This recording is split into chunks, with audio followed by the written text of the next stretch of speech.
মুফতি জসিমউদ্দিন রহমানী, নাম শুনেছেন? হাফেজাহুল্লাহ।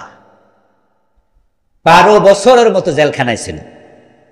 এই তো গত কয়দিন আগে ছাড়া পাইছে, বিপ্লবের পরে। কি অপরাধ ছিল? জিহাদের পক্ষে কথা বলেছেন। এটা মসজিদের খতিব ছিলেন, ঢাকা শহরে একটি মসজিদের খতিব ছিলেন। উনার লিখা আকীদার উপর এত বড় বই আছে, এত মোটা, 500 পৃষ্ঠার বেশি। আমি ওটার পাঠক। খুবই চমৎকার লিখেছেন, ভালো আলেম, 1 যুগের বেশি জেল খাটছে, কোনো দলমল নাই। সাইদি সাহেব তো জামাত ইসলাম করতো, অনেকে কয় রাজাকারা ছিল এই জন্য জেলে, কিন্তু জসিমউদ্দিন রহমানী উনি জামাত ইসলামও করতো না, জিহাদের পক্ষে কথা বলেছে। উনাকে আনসারুল্লাহ নামে একটা দলের প্রধান বানাইছে। আনসারুল্লাহ নামে কিছু আছে উনি জানেই না।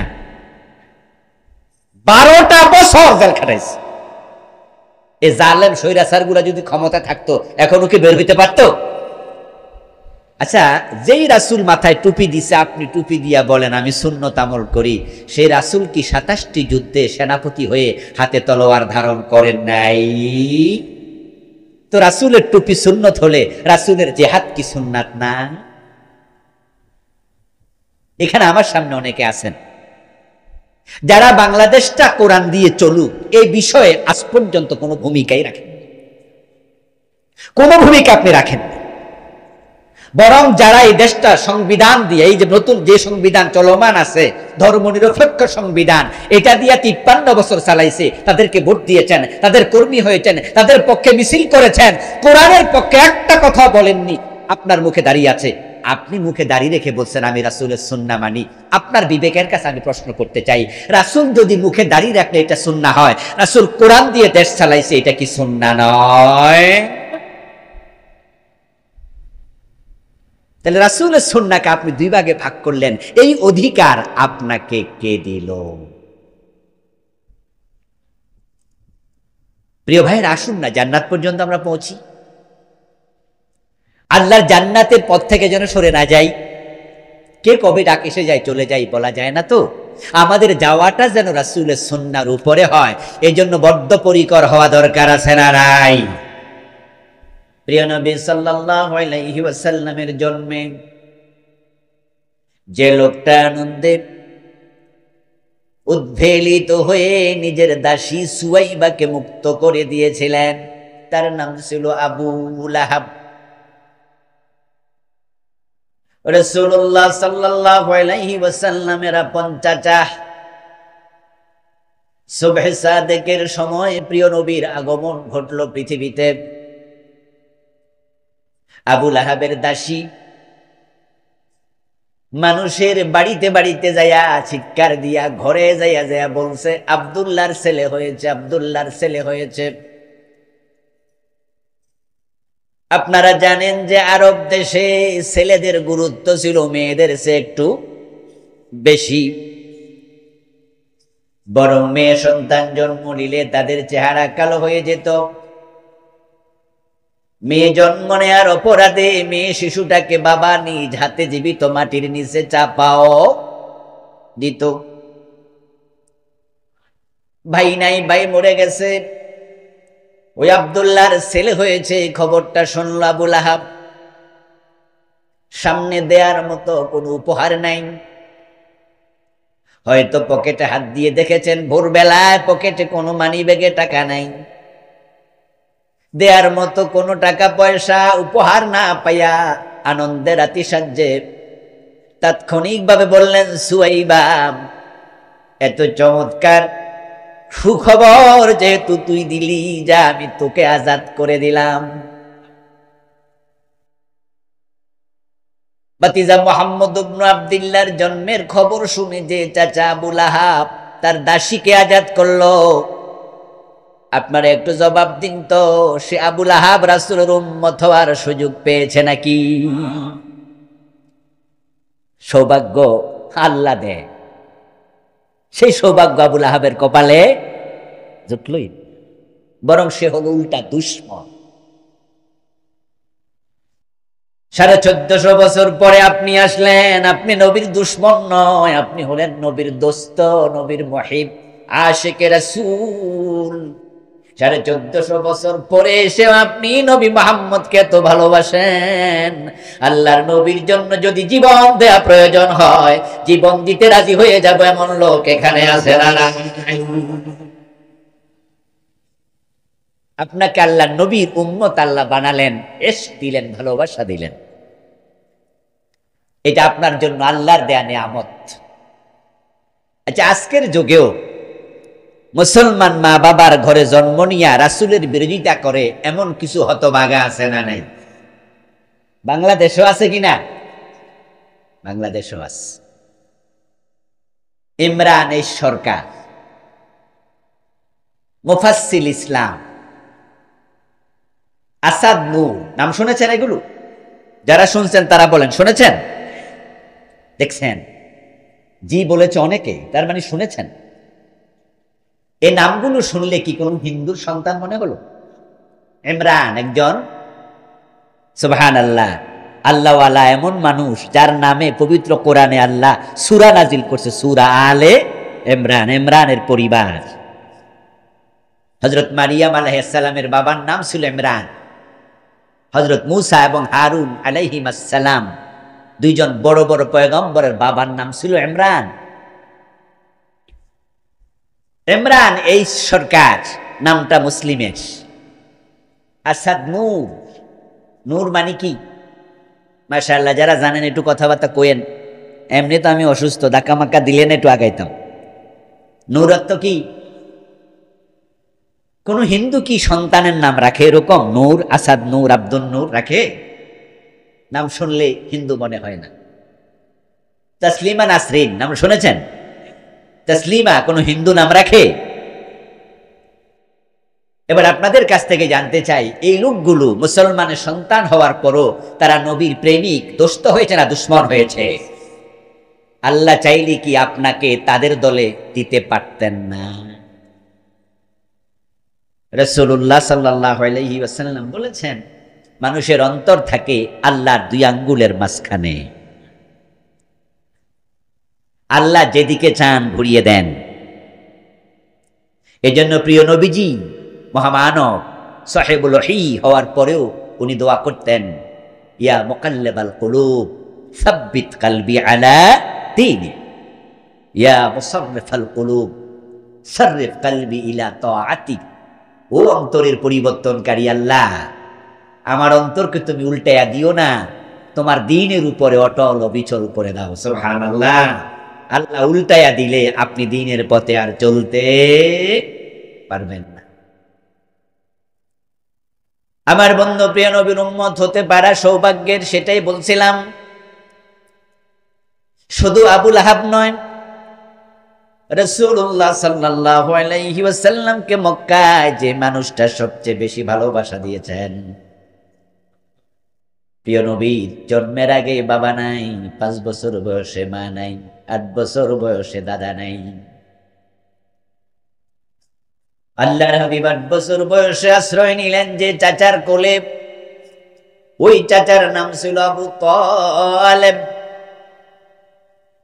রাসূলুল্লাহ সাল্লাল্লাহু আলাইহি ওয়াসাল্লামকে কোলে পিঠে করে মানুষ করলেন যে লোকটা, প্রিয় নবীর বয়স যখন 50, তখন আবু তালেব ইন্তেকাল করে। 8 বছর বয়স থেকে 50 বছর বয়স পর্যন্ত 42টা বছর বাতিজা মুহাম্মদকে বটবৃক্ষের মতো ছায়া দিয়ে আগলায়া রাখছে। অথচ সেই আবু তালেব রাসূলের উম্মত হওয়ার সৌভাগ্য নসিব হয় নাই। নিয়ামতের কদর করেন। আজকে আমি লম্বা চূড়া আলোচনা করব না, করা আমার স্বাস্থ্যের জন্য ঠিক নয়। আল্লাহ যদি বাঁচায় রাখে কথা বলা যাবে না ইনশাআল্লাহ। আজকে কম কথা বললে মনে কষ্ট নেবেন না তো? যতটুকু বলি একটু বুঝেন আর কি।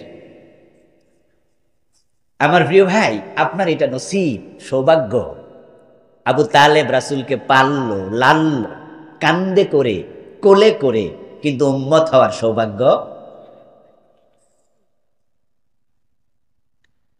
বরং রাসূলুল্লাহ সাল্লাল্লাহু আলাইহি ওয়াসাল্লাম আবু তালেবকে ওনার ইন্তেকালের সময় বালিশের পাশে বসে বললেন, আম্মি কুল্লা ইলাহা ইল্লাল্লাহ আশহাদ লাকা বিহা ইনদাল্লাহ।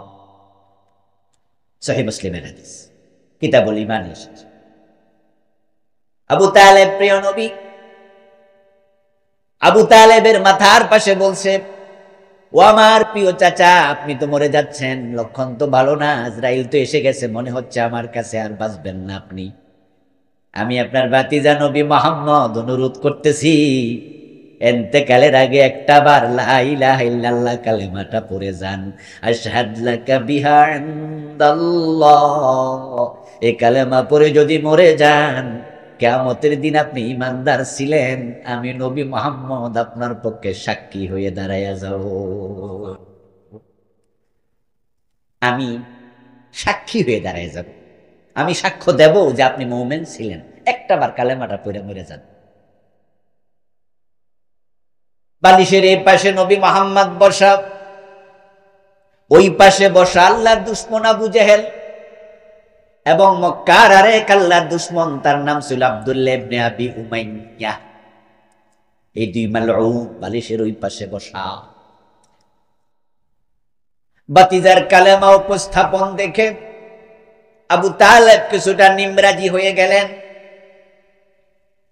তখনই আবু জেহেল বলে বসলো, আবু তালেব, মরার সময় বাবার ধর্ম ছেড়ে মরবা, মুরতাদ হইয়া বেঈমান হইয়া মরবা নাকি?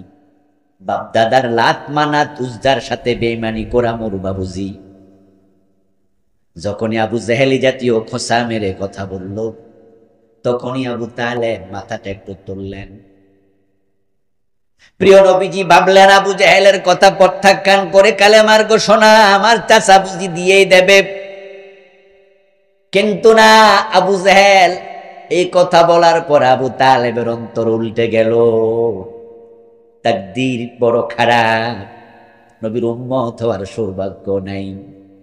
আবু তালেব বলছে, লাউলা আন তুআইয়ারানি কুরাইশুন লাআকারারতু বিহা আইনাক। وكان آخر كلامه ما كلمهم هو على ملة عبد المطلب। আওয়াজ দিয়ে বলেন নাউযুবিল্লাহ। আবু তালেব বলছে, লাউলা আন তুআইয়ারানি কুরাইশ লাআকারারতু বিহা আইনাক। ও বাতিজা, তোমার কথা মেনে যদি কালেমার ঘোষণা দেই, এ কুরাইশের লোকেরা আমি মরার পর আমার বদনাম করবে। তারা বলবে আমি বাপদাদার ধর্ম ছাইড়া দিছি, আমি মুরতাদ, আমি বেঈমান, আমি কাফের। আমাকে তারা মালামত করবে, আমার বিরুদ্ধে অপপ্রচার চালাবে। আর আমি মরার পরে মানুষ অপপ্রচার করুক, আমার বিরুদ্ধে কথা বলুক, এটা পছন্দ করি না। এই আশঙ্কা না করলে আমি তোমার সামনে কালেমা পড়ে তোমার চোখ আমি শীতল করে দিতাম, কিন্তু আমি কালেমা পড়তে রাজি। নাউযুবিল্লাহ। আবু তালেবের শেষ কথা ছিল, আমি তোমার ধর্ম নিলাম না, বাবার ধর্মের উপরে চলে গেলাম। নাউযুবিল্লাহ। চাচা আবু তালেব কালেমাবিহীন অবস্থায় মরে গেলেন, অথচ রাসূলুল্লাহকে ৪২টা বছর তিনি ভালোবাসা দিয়েছেন, আশ্রয় দিয়েছেন। কাফেররা প্রিয় নবীজিকে নবুয়তের সপ্তম সনে যখন শিবে আবি তালেবে জেলখানায় বন্দী করলো, ৩ বছর নবুয়তের ১০ম সন পর্যন্ত আবু তালেব স্বেচ্ছায় বাতিজা মুহাম্মাদের সাথে জেল খাটছে, এত ভালোবাসতো। কিন্তু আজকে কাফের হয়ে মরে গেল। যারা ঈমান হারা হইয়া মরে তাদের কপালে জান্নাত নাই, তারা হবে ডাইরেক্ট জাহান্নামী। প্রিয় নবীজি এটা জানেন, তাই তিনি দুঃখে কষ্টে ছোট্ট বাচ্চা মানুষের মতো পোপায়া পোপায়া কাঁদতে শুরু করলেন। প্রিয় নবীজির কান্না দেখে আল্লাহ তাআলা আয়াতে কারিমা নাযিল করলেন, লাআল্লাকা বাকিউন নাফসাকা আল্লা ইয়াকুন মুমিনিন। ও প্রিয় নবী, মানুষ ঈমান আনবে না, তাই বলে আপনি কেঁদে কেঁদে নিজেকে কষ্ট দেওয়ার কোনো দরকার নাই। ইন্নাকা লা তাহদি মান আহবাবতা ওয়ালাকিন্নাল্লাহা ইয়াহদি মান ইয়াশা। আপনি নবী মুহাম্মদ যাকে চান তাকে হেদায়াত দিতে পারবেন না, হেদায়াত দেওয়ার মালিককে। বাতাসটা আমার গায়ে লাগতে দিয়ে ফ্যানটা প্রয়োজন একটু আগে। হ্যাঁ, এবার এখান থেকে আরেকটু করে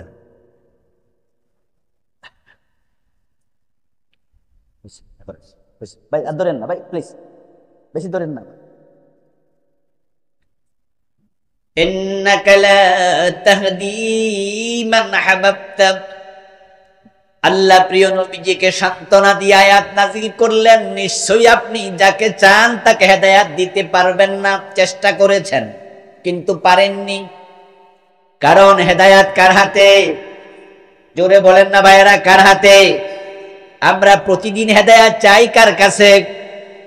ইহদিনাস সিরাতাল মুস্তাকিম সিরাতাল্লাযীনা আন'আমতা আলাইহিম। আমার সাথে একটু আবার সবাই পড়ুন, ইহদিনাস সিরাতাল মুস্তাকিম সিরাতাল্লাযীনা আন'আমতা আলাইহিম গায়রিল মাগদুবি আলাইহিম ওয়ালাদ-দাল্লিন। জোরে বলেন আমি। হেদায়াতের মালিক কে? তাহলে 1450 বছর আগে আপনাকে হেদায়াত দিয়েছেন কে? রাসূলের উম্মত হওয়া সৌভাগ্যের বিষয়, সেটাই বলছিলাম। কি সৌভাগ্য? প্রিয় নবীজি বলছেন, যারা আমার উম্মত হবে। ফ্যানটা দেখছেন কোন দিকে ফিরেছে? এরকম হইলো ওয়াজ করবো কেন? ফ্যান ওইদিকে ফিরলো কেন নিজে নিজে? আচ্ছা, ফ্যান ফিরলে মাহফিল কমিটির একজন লাড়িল এখানে দেন ফ্যানের কাছে, তখন ফিরলে ফিরতে না যাই লাগবে, আমি তো ঠিক থাকা লাগবে। প্রিয় ভাইরা, বলছিলাম আল্লাহ হাবিব বলছেন যারা আমার উম্মত হবে। কথা কিন্তু বুঝছেন? আবার ফিরে গেছে।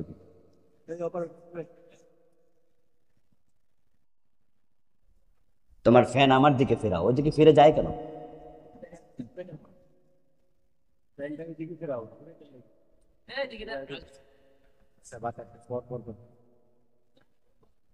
আমার দিকে ফেরাও। মাইক্রোফোনে যদি কেয়ামত হয়ে যায়, ফ্যান আমার দিকে দেন। আমার প্রিয় ভাইয়েরা, বলছিলাম আল্লাহ হাবিবের উম্মত হওয়ার কি সৌভাগ্য। আল্লাহর হাবিব বলছেন যারা আমার উম্মত হবে তারা আমার সাথে জান্নাতে যাবে।